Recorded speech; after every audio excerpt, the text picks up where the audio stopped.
The German Chancellor of Europe's largest economy tried to call the Spanish Prime Minister to apologize after publicly siding with Donald Trump against him in the Oval Office. He dialed the wrong number, twice. He left a voicemail on a phone that Pedro Sanchez no longer uses. Spain sent Berlin the updated contact information. As of this morning, March 10th, the two leaders of the European Union's fourth and first largest economies have still not spoken. The German Chancellor of a united Europe, trying to repair a diplomatic rupture of his own making, could not find the right phone number. That detail, confirmed this morning by the Spanish government and reported by the Olive Press, is almost too perfect a metaphor for the state of the European alliance right now. But it is not a metaphor. It is what actually happened. And the story behind it, who sat silent, who nodded, what was said and what was left unsaid, what Spain's government said afterward, and what Germany's own press said about its chancellor, is one of the most significant European political stories of the entire Iran war. Let's go through it precisely. It started in the Oval Office on Tuesday, March 3rd. German Chancellor Friedrich Merz was sitting next to Donald Trump for what was billed as the first European leadership visit to Washington since Operation Epic Fury began. The meeting was supposed to signal European support for American security leadership and to produce some diplomatic progress on trade and Ukraine. What it produced instead was a moment that every major European newspaper, think tank, and television program spent the following week analyzing with barely concealed dismay. Trump turned to the cameras and said Spain has been terrible. He threatened to cut off all trade with Madrid. He said the United States could just fly in and use Spanish military bases without permission, and nobody's going to tell us not to use it. He claimed Spain's government has been very, very uncooperative. And sitting right next to him, visible on every camera in the room, was the leader of Spain's largest EU partner, Friedrich Merz, who said nothing, not a word in Spain's defense, not a gesture, not a redirect. He looked on. And then, when reporters pressed Merz on Spain's position during that same Oval Office session, he did not defend a fellow European Union member state. He amplified Trump's criticism. Merz said, "We are trying to convince Spain to catch up with the 3% or 3.5% goal, which we agreed on in NATO. Spain is the only one who is not willing to accept that. Spain has to comply with that." Trump nodded. The two men were aligned. The Chancellor of Germany and the President of the United States in the Oval Office, jointly criticizing an EU member state that had exercised its sovereign legal right to decide how its own military bases are used. The Chatham House analysis of this moment, published this week, put it with precision. Sitting quietly in the Oval Office, Merz may not have realized that his ambitions to position himself as Europe's leading voice could be slipping away. Spain's reaction was immediate and scathing. Foreign Minister José Manuel Albares went on Spanish national broadcaster RTVE on Wednesday and said he had personally communicated his surprise to his German counterpart. He said, "When you share a currency, a common trade policy, and a common market with another country, you expect the same solidarity that Spain showed towards Denmark when there were customs threats over the desire to remove Denmark's territorial integrity in Greenland." Let that sink in. Spain reminded Germany that Madrid had stood up for Copenhagen when Trump threatened to take Greenland. When it was Germany's EU partner Denmark under threat, Spain showed solidarity. When it was Spain under threat, Germany's chancellor sat next to the man making the threat and said nothing. Albares then drew the most pointed comparison of all. He said, "Since we have been in government, we have known three chancellors, Merkel, Scholz, and now Merz." The implication required no elaboration. Angela Merkel, the woman who faced down Trump for 4 years while maintaining European dignity and cohesion. Olaf Scholz, who managed the relationship with considerably more friction, but without ever sitting in the Oval Office and publicly joining in the criticism of a fellow EU state. And now Merz, 3 chancellors, 1 Oval Office performance. Spain is making the comparison so the rest of Europe doesn't have to. Spain's Deputy Prime Minister Yolanda Díaz did not traffic in diplomatic implication. She spoke directly. In an interview published Monday in Politico, Díaz called Germany vassals who pay homage to Trump and said Germany had failed to defend its EU partner. The word vassals, used explicitly in a major international publication by the second-ranking official in Spain's government to describe the leader of Europe's largest economy. That is not diplomatic friction. That is a rupture.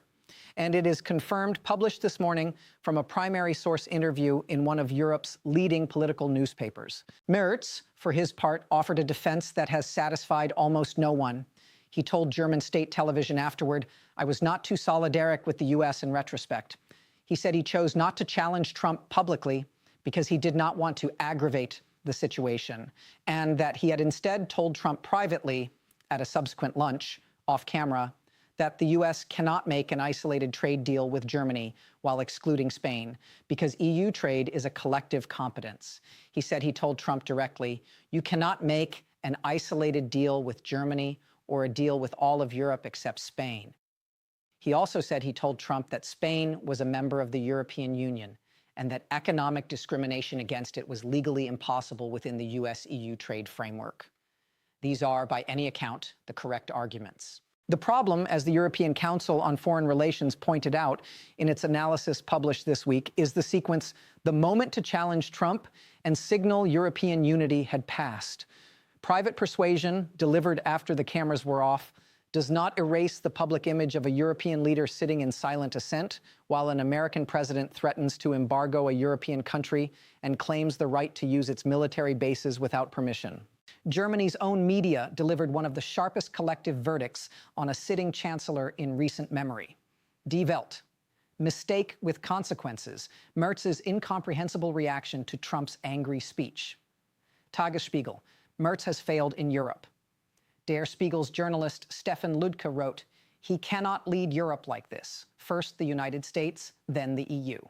That was the chancellor's stance in Washington. Germany sided with the bully, not the victim.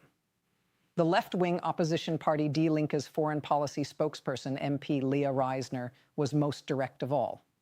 Friedrich Merz allowed himself to be used as Trump's sidekick in the Oval Office. 3 minutes of speech and 30 minutes of nodding his head. It was an undignified performance, but above all, fruitless. These are not opposition talking points from hostile partisans in another country. These are the assessments of Germany's own national press about its own newly elected chancellor in the first major test of his leadership on the European stage. The broader European picture that has now emerged around this rupture is worth examining carefully, because it reveals something important about the state of European unity. France's Emmanuel Macron called Sanchez personally to express what the Élysée Palace described as France's European solidarity in response to the recent threats of economic coercion launched against Spain. That phone call happened. It was announced. It was deliberate. Macron wanted it on the record that France stood with Spain, and implicitly that Germany's response had been insufficient. The European Commission, via spokesperson Olaf Gill, issued a formal statement saying the EU would ensure its interests are fully protected and that trade with the United States is a collective competence not subject to bilateral punishment of individual members. The European Council on Foreign Relations published a formal policy analysis stating European governments should not amplify pressure on Spain or any other member state standing up to Trump. Such remarks risk reinforcing a narrative in Washington rather than defending a fellow European government. Now, here is the dimension of this story that has received the least attention, but which matters the most. The ECFR noted that as of November 2025, before Trump threatened to take Greenland, before the Iran war, before the trade embargo threat, just 10% of Spanish citizens viewed the United States as an ally of the European Union. 10%. And the Chatham House analysis pointed out the precise strategic logic that appears to be driving Merz's approach. Do not antagonize Trump, preserve the US-EU trade deal concluded last summer, shield German industry from market instability. That logic, Chatham House said bluntly, collapses under scrutiny, because the US president had just threatened to cut off all trade with a European Union member state. In that context, staying silent is not a neutral act. It is a signal to Washington, to Madrid, to every other European capital that European solidarity has a price, and that price is German export market access. And then Merz tried to call Sanchez to repair the damage. He dialed a number that is no longer active. He tried twice. He left a voicemail. Spain's government confirmed they sent Berlin the updated contact information. The two men have not spoken. The Chancellor of Germany, who came to Washington to position himself as the new anchor of European-American relations and the continent's most credible interlocutor with Donald Trump, cannot get the Spanish Prime Minister on the phone. Spain is not returning the call. The wrong number story, confirmed by both governments this morning, has become the symbol of a European alliance in which the largest member sat silent while an American president threatened one of its own, then couldn't find the right way to say sorry afterward. This is what the fracture inside the European response to the Iran war looks like from the inside. Not dramatic speeches of defiance, not formal diplomatic breakdowns, just a phone that rang twice on an old number, a voicemail that nobody answered, and two of Europe's most important governments that are, as of this morning, still not speaking. Stay with us.